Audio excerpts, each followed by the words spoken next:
नमस्कार, आप देख रहे हैं राजधानी एक्सप्रेस। मैं हूं आपके साथ पूजा मोहन पांडे। बुलेटिन की शुरुआत करते हुए सबसे पहले आपको बता दें, फरीदकोट में महिला किसानों का प्रदर्शन जारी है। खनौरी बॉर्डर के लिए रवाना हुई बोली। आपको बता दें कि डल्लेवाल ने ये कहा है, डल्लेवाल का हालचाल जानने जा रही हैं ये किसान महिलाएं। एमएसपी गारंटी कानून समेत किसानों की कई मांगों को लेकर किसान नेता जगजीत सिंह डल्लेवाल पिछले 20 दिनों से किसान मोर्चे पर आमरण अनशन पर हैं, जिसके चलते केंद्र सरकार के प्रति किसानों का रोष बढ़ता जा रहा है। फरीदकोट में पुरुष किसानों के साथ साथ महिला किसान भी अपने हक के लिए आगे आने लगी हैं, जिसके चलते बड़ी संख्या में फरीदकोट से महिला किसान बसों से खनौरी बॉर्डर पर चल रहे मोर्चे के लिए रवाना हुई। इस मौके पर केंद्र सरकार के खिलाफ जमकर नारेबाजी भी की गई। हाँ जी, ਅਸੀਂ ਪਿੰਡ ਤਿੰਨਾਂ ਪਿੰਡਾਂ ਦੇ ਇਕੱਠੇ ਹੋ ਕੇ ਪਿੰਡ ਹਲਕਾ ਫਰੀਦਕੋਟ ਦੇ ਅਸੀਂ ਸਾਰੀਆਂ ਬੀਬੀਆਂ ਦੀ ਸੰਗਤ ਅੱਜ ਖਨੌਰੀ ਬਾਰਡਰ ਤੇ ਸਰਦਾਰ ਡੱਲੇਵਾਲ ਸਿੰਘ ਜੀ ਦੀ ਸਪੋਰਟ ਵਿੱਚ ਜਾ ਰਹੇ ਹਾਂ ਜੀ। ਆਪਾਂ ਨੂੰ ਸਾਰਿਆਂ ਨੂੰ ਪਤਾ ਹੀ ਹੈ ਜੀ, ਜੇ ਹਿਸਾਬ ਨਾਲ ਮਤਲਬ ਕਿ ਸੈਂਟਰ ਦੀ ਸਰਕਾਰ ਨੇ ਕਿਸਾਨਾਂ ਨਾਲ ਧੱਕਾ ਕੀਤਾ ਹੈਗਾ। ਪਹਿਲਾਂ ਉਹ ਮਤਲਬ ਕਿ ਸਾਰੇ ਕਾਨੂੰਨ ਰੱਦ ਕਰਨ ਵਾਸਤੇ ਮੰਨ ਗਏ, ਹਜੇ ਤੱਕ ਕੋਈ ਗਰੰਟੀ ਕਾਨੂੰਨ ਨਹੀਂ ਬਣਾਇਆ ਹੈਗਾ। ਡੱਲੇਵਾਲ ਸਾਹਿਬ ਉਹ ਵੀ ਮਤਲਬ ਕਿ ਸ਼ਰਤਾਂ ਪੂਰੀਆਂ ਕਰਵਾਉਣ ਵਾਸਤੇ ਮਨ ਵੱਟ ਤੇ ਬੈਠੇ ਹੋਏ ਆ। ਅਸੀਂ ਸਾਰੇ ਉਹਨਾਂ ਦੀ ਸਪੋਰਟ ਵਾਸਤੇ ਜਾ ਰਹੇ ਹਾਂ ਜੀ। ਅੱਜ ਸਾਡੀਆਂ 20-25 ਬੱਸਾਂ ਕੱਲੇ ਫਰੀਦਕੋਟ ਚੋਂ ਭਰ ਕੇ ਗਈਆਂ ਬੀਬੀਆਂ ਨੇ ਹੌਸਲਾ ਬੁਲੰਦ ਕਰਤੇ। ਅੱਜ ਸਾਡੀ ਜਿਹੜੀਆਂ ਨਹੀਂਆਂ ਮਰੀਆਂ ਜ਼ਮੀਰਾਂ ਵਾਲੇ ਲੋਕ ਘਰੇ ਬੈਠੇ ਆ ਤੇ ਅੱਜ ਸਾਡੇ ਅਣਖੀ ਬੀਬੀਆਂ ਭੈਣਾਂ ਬਜ਼ੁਰਗਾਂ ਸਾਰੀਆਂ ਚੱਲੀਆਂ। ਅਸੀਂ ਇਸ ਕਰਕੇ ਅੱਜ ਕਾਫਲਾ ਬਹੁਤ ਤਕੜਾ ਲੈ ਕੇ ਚੱਲੇ ਆ। हाँ जी, ਅਸੀਂ ਪਿੰਡ ਤਿੰਨਾਂ ਪਿੰਡਾਂ ਦੇ ਇਕੱਠੇ ਹੋ ਕੇ ਪਿੰਡ ਹਲਕਾ ਫਰੀਦਕੋਟ ਦੇ ਅਸੀਂ ਸਾਰੀਆਂ ਬੀਬੀਆਂ ਦੀ ਸੰਗਤ ਅੱਜ ਖਨੌਰੀ ਬਾਰਡਰ ਤੇ ਸਰਦਾਰ ਡੱਲੇਵਾਲ ਸਿੰਘ ਜੀ ਦੀ ਸਪੋਰਟ ਵਿੱਚ ਜਾ ਰਹੇ ਹਾਂ ਜੀ। ਆਪਾਂ ਨੂੰ ਸਾਰੇ किसान नेता जगजीत सिंह डल्लेवाल खनौरी बॉर्डर पर आमरण अनशन पर बैठे हुए हैं। आज उनके आमरण अनशन का 20वां दिन है। इस दौरान केंद्र सरकार ने अपने प्रतिनिधियों को किसान नेता जगजीत सिंह डल्लेवाल से मुलाकात के लिए भेजा है। आज केंद्रीय गृह विभाग के डायरेक्टर मयंक मिश्रा उनसे मुलाकात करने पहुंचे। उनके साथ पंजाब पुलिस के डीजीपी गौरव यादव सहित अन्य अधिकारी भी मौजूद रहे। उन्होंने जगजीत सिंह डल्लेवाल से मुलाकात करी। इसके बाद मयंक मिश्रा ने कहा वो किसानों की मांगें सुनने यहाँ आए हैं। उन्होंने कहा फिलहाल केंद्र की ओर से किसानों के लिए कोई प्रस्ताव नहीं भेजा गया, वो तो सुप्रीम कोर्ट के आदेशों का पालन करने के लिए यहाँ आए हैं।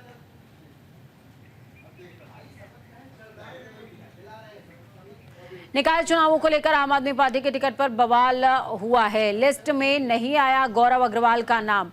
गौरव अग्रवाल ने आम आदमी पार्टी पर गंभीर आरोप इस बीच लगाए हैं। वरुण पर पैसे लेकर टिकट देने का आरोप लगाया है। अमृतसर में स्थानीय निकाय चुनावों में आम आदमी पार्टी की दूसरी लिस्ट आ चुकी है, तो इसमें जिला ज्वाइंट सचिव यूथ गौरव अग्रवाल का नाम ना होने से वो नाराज हो गए और आम आदमी पार्टी विधायक और उनके एक अन्य करीबी वरुण पर टिकट देने के बदले 25 लाख रुपए की राशि अदा करने जैसे गंभीर आरोप लगाए हैं। इस पूरे मामले को आम आदमी पार्टी के अंतरकला के तौर पर जाना जा रहा है। इसे लेकर बुलाए गए एक पत्रकार सम्मेलन के दौरान गौरव अग्रवाल ने सीधे तौर पर विधायक और उनके काफी करीबी और सलाहकार वरुण बमराह पर आरोप लगाते हुए कहा निगम चुनावों में वार्ड संख्या 2 की टिकट को लेकर उनसे सीधे तौर से 25 लाख रुपए की मांग एक बंद कमरे में की गई। उसने बताया कि उसे सीधे तौर पर विधायक के करीबी से कहा गया कि अगर ये राशि दे सकते हैं तो तुम्हें टिकट दिया जाएगा, वरना नहीं।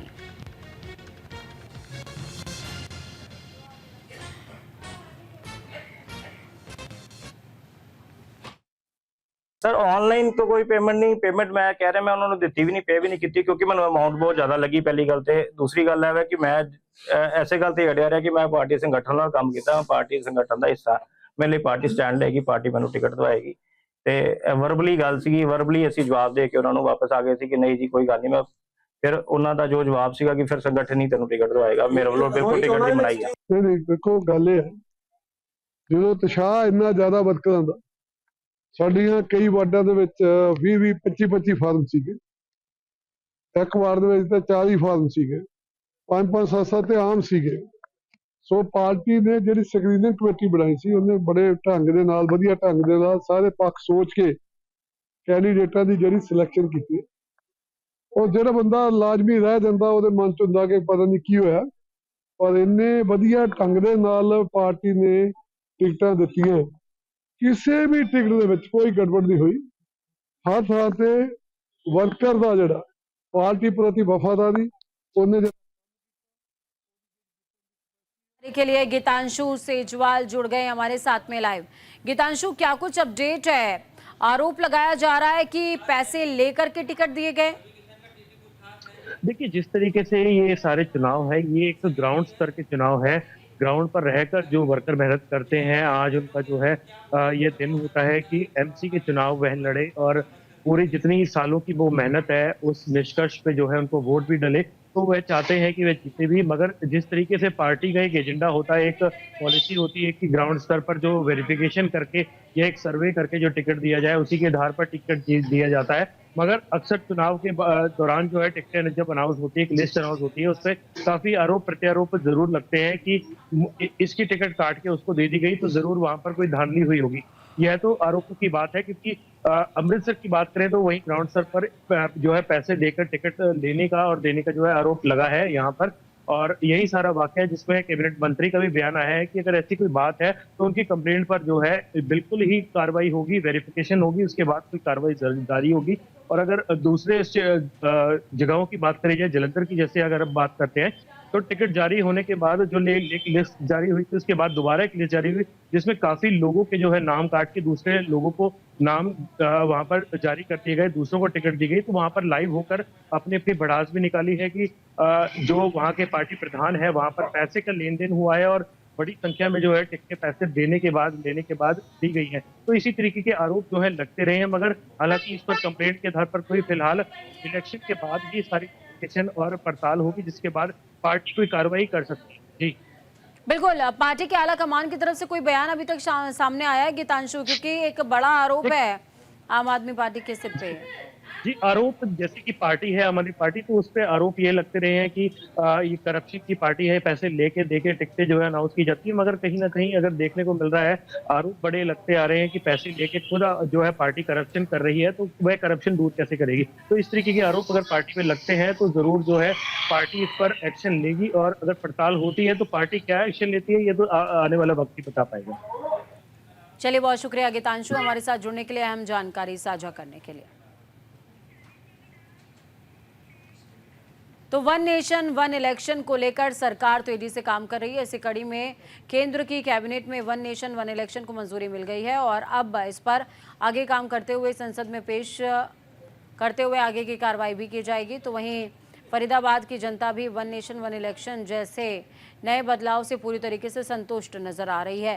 फरीदाबाद के लोगों का कहना है कि अगर एक देश एक चुनाव होता है तो इससे काफ़ी फ़ायदा होगा, इससे समय की बचत, पैसे की बचत और कई तरह के फ़ायदे होने वाले, क्योंकि जब जब चुनाव होता है तो कई चीज़ें पीछे छूट जाती हैं, चाहे वो विकास की बात हो या फिर किसी अन्य चीज़ की बात हो। ऐसे में अगर एक साथ ही देश के अंदर चुनाव होंगे तो कहीं ना कहीं समय की काफ़ी बचत होगी।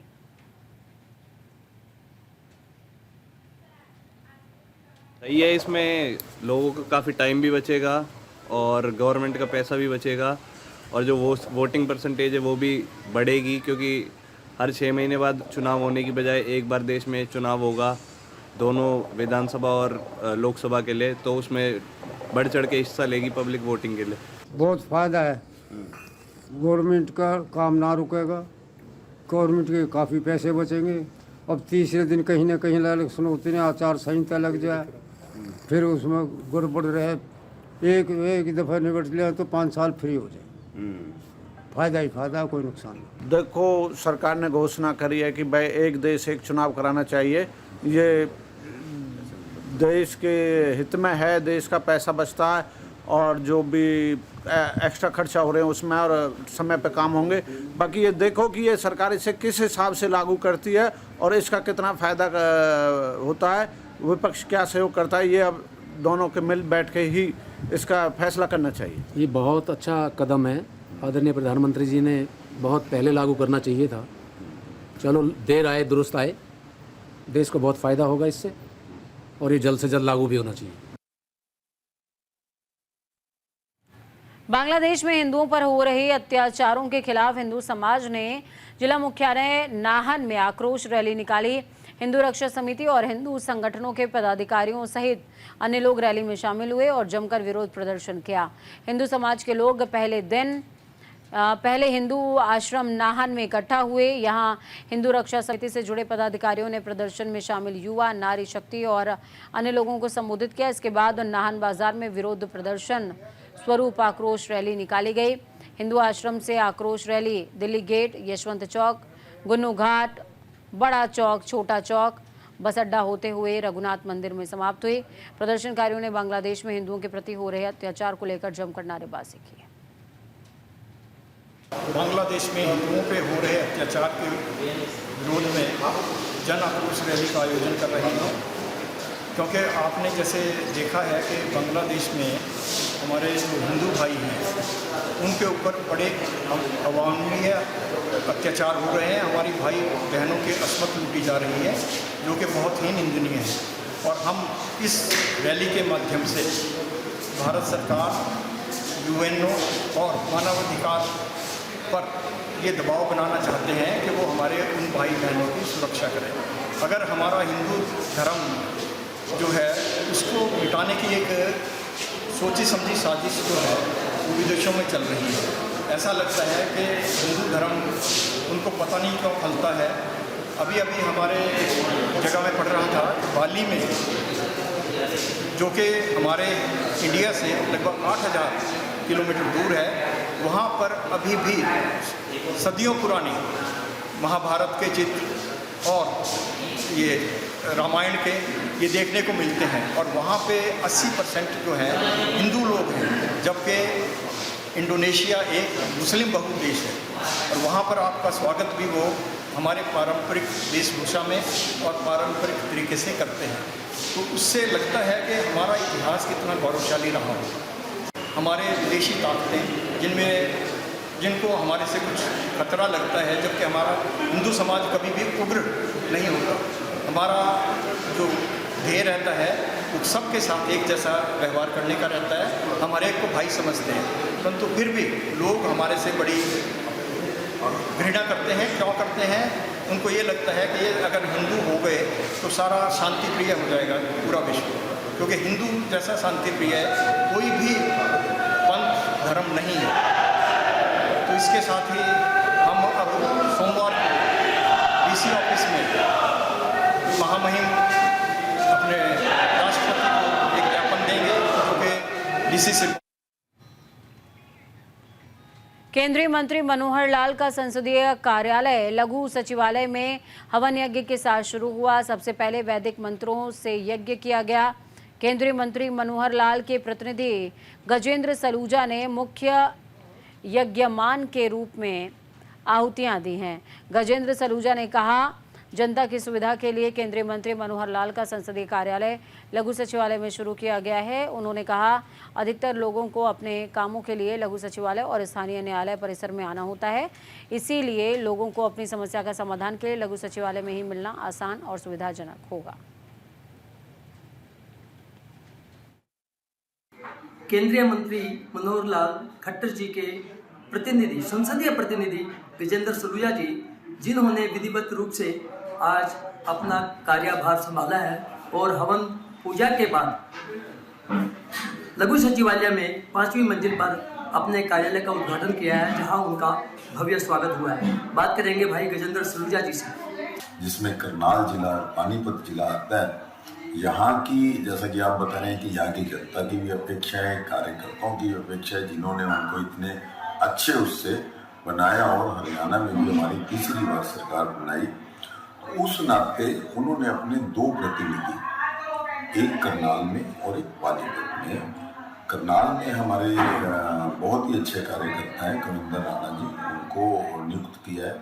और पानीपत में ये जिम्मेवारी उन्होंने मुझे दी है, ताकि किसी भी व्यक्ति का, कोई भी हमारा मतदाता है या हमारा कार्यकर्ता है या कोई भी आमजन है, जिसका केंद्र से संबंधित कोई भी काम है, चाहे उसका मेडिकल का कोई है, कोई एम्स वगैरह में वो है, या प्राइम मिनिस्टर रिलीफ फंड का उसमें से उनको कोई मदद की है, या किसी का कोई ट्रांसफर का है, या कुछ जो भी केंद्र से संबंधित कार्य होगा, बड़े मुस्तैदी से उन सभी कार्यों को कर रहे हैं।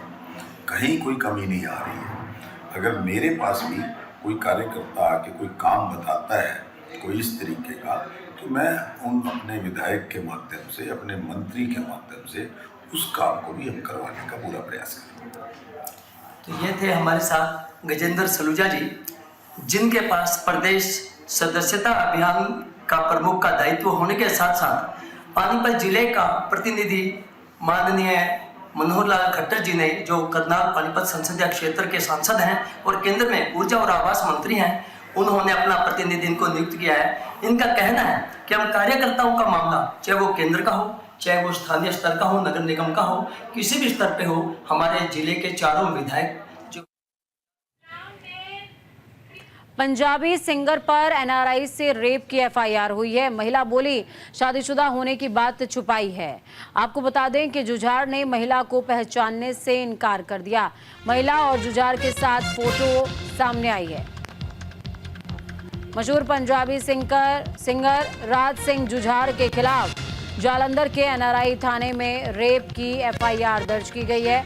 एनआरआई महिला का आरोप है कि राज जुझार ने शादीशुदा होते हुए भी उसके साथ संबंध बनाए। महिला का कहना है कि जुझार से उसका बच्चा पैदा होने के बाद उसे पता चला कि जुझार पहले से ही शादीशुदा है। महिला ने रेप के साथ साथ मामले में धोखाधड़ी की धाराएं भी जुड़वाई हैं। साथ ही महिला ने ब्लैकमेलिंग का भी आरोप लगाया। हालांकि जब पुलिस ने सिंगर से पूछताछ करी तो उन्होंने महिला को पहचानने से इनकार कर दिया, मगर दोनों की एक साथ की फोटो सामने आने के बाद उनके संबंधों को पुलिस ने मान लिया है। फिलहाल पुलिस पूरे मामले की जांच पड़ताल कर रही है।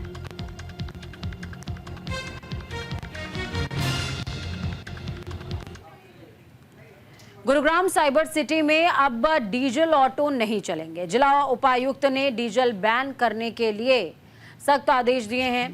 31 दिसंबर तक डीजल ऑटो पूरी तरह से बैन हो जाएंगे।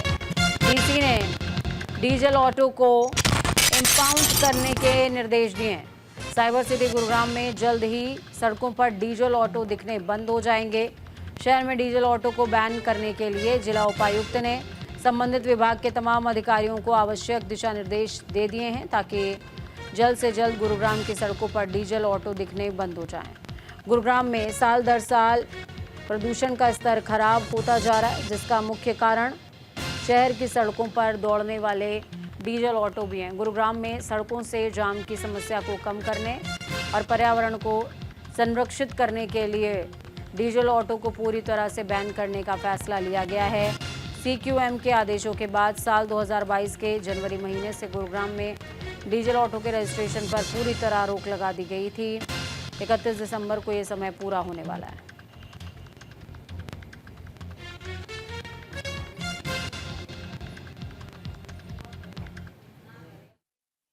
बेसिकली इसमें CQM की जो डायरेक्शंस आई थी उसमें 1 जनवरी 2023 के बाद से जो डीजल ऑटो हैं उनका रजिस्ट्रेशन बंद कर दिया गया था और 2 साल का जो समय इसमें दिया गया था ताकि धीरे धीरे वो फेज आउट कर लें और जो ऑटो चालक, ऑटो ओनर्स हैं वो खुद CNG एंड इलेक्ट्रिक ऑटो की तरफ शिफ्ट कर जाएं। और साथ ही साथ जो इन्फोर्सिंग एजेंसीज हैं उनको भी ये डायरेक्शंस हैं कि वो धीरे धीरे जो बाकी डीजल के ऑटो उनको इंपाउंड करें। तो अभी उसी तरफ ये जो एफर्ट्स हैं वो किए जा रहे हैं और ऑटो यूनियंस के साथ भी संपर्क साध के उनको भी ये जागरूक किया जा रहा है कि जिस तरह से जो डायरेक्शंस दी गई उनकी पालना। बेसिकली इसमें CQM की जो डायरेक्शंस आई थी उसमें 1 जनवरी 2023 के बाद से जो डीजल ऑटो हैं उनका रजिस्ट्रेशन बंद कर दिया गया था और 2 साल का जो समय इसमें दिया गया था ताकि धीरे धीरे वो फेज आउट कर लें और जो ऑटो चालक, ऑटो ओनर्स हैं वो खुद CNG एंड इलेक्ट्रिक ऑटो की तरफ शिफ्ट कर जाएं। और साथ ही साथ जो इन्फोर्सिंग एजेंसीज हैं उनको भी ये डायरेक्शंस हैं कि वो धीरे धीरे जो बाकी डीजल के ऑटो उनको इंपाउंड करें। तो अभी उसी तरफ ये जो एफर्ट्स हैं वो किए जा रहे हैं और ऑटो यूनियंस के साथ भी संपर्क साध के उनको भी ये जागरूक किया जा रहा है कि जिस तरह से जो डायरेक्शंस दी गई उनकी पालना। बेसिकली इसमें CQM की जो डायरेक्शंस आई थी उसमें 1 जनवरी 2023 के बाद से जो डीजल ऑटो हैं उनका रजिस्ट्रेशन बंद। अमृतसर पुलिस को बड़ी कामयाबी हाथ लगी है। पुलिस ने 8 बदमाशों को गिरफ्तार कर लिया है। यूके में बैठे धर्मा संधू से जुड़े हैं आरोपी। नशे की खेप, ड्रग मनी, 6 पिस्टल, 16 कारतूस भी मिले हैं। पंजाब के अमृतसर में पुलिस के हाथ बड़ी कामयाबी लगी। पुलिस ने 8 आरोपियों को गिरफ्तार कर लिया है जो कई आपराधिक मामलों में शामिल हैं। अमृतसर ग्रामीण पुलिस ने एक गुप्त ऑपरेशन के दौरान आरोपियों को गिरफ्तार किया। सभी पकड़े गए हैं और इनका संबंध हैंडलर धर्मा संधू से जुड़ा हुआ है। पुलिस ने आरोपियों से बड़ी तादाद में नशा, हथियार और ड्रग मनी बरामद किए। चीका के एक निजी अस्पताल में डॉक्टर की ओर से महिला की डिलीवरी करवाते समय लापरवाही के चलते जहां पहले बच्चे की मौत हो गई तो वहीं कुछ समय बाद उसकी मां की भी मौत हो गई। महिला के परिजनों ने अस्पताल के संचालक पर लापरवाही के आरोप लगाते हुए डॉक्टर के खिलाफ पुलिस को शिकायत दे दी है। परिजनों ने जानकारी देते हुए बताया कि वो निजी अस्पताल में महिला का प्रसव करवाने आए थे, इस दौरान लगभग 3 से 4 घंटों तक डॉक्टर और स्टाफ की ओर से की गई जोर जबरदस्ती के चलते जन्म से पहले ही महिला के बच्चे की मौत हो गई। तो वहीं परिजनों का आरोप है कि महिला की हालत खराब होने पर डॉक्टर ने अपने ही जानकारी के निजी अस्पताल में महिला को रेफर कर दिया। इसी दौरान ज़्यादा ब्लीडिंग होने के चलते महिला की भी मौत हो गई। सर मामला ये था, हम ये लड़की को लेके तकरीबन 11 बजे इस हॉस्पिटल में आ गए। 11 बजे से 3 बजे तक ये डॉक्टर और नर्स धक्का करते रहे। हम इनको बोला अगर नहीं बच्चा पैदा होता तो हमारे को रेफर कर दो, जो बड़ा ऑपरेशन कर दो। तो इन्होंने हमारी एक नहीं सुनी, अपनी मनमर्जी करते रहे। मनमर्जी करने से 3 बजे बच्चे की मौत हो गई, अंदर ही मौत हो गई। उसके बाद इन्होंने धक्के से बच्चा पता नहीं कैसे निकाला कैसे नहीं, तो लड़की की ब्लीडिंग ज़्यादा शुरू हो गई, उसकी तबीयत खराब होने लगी। 3 से फिर भी इन्होंने हमारे को 6, 5:30 और 6 के बीच में कहने लगे कि अब ये मेरे बस से बाहर है, इसको पटियाले ले जाओ। तो राजधानी एक्सप्रेस में खबरों का सफर यहीं तक। बुलेटिन की उस पार ताज़ा अपडेट्स के लिए देखते रहिए न्यूज़ इंडिया, क्योंकि हमें राष्ट्र की आवाज़। नमस्कार।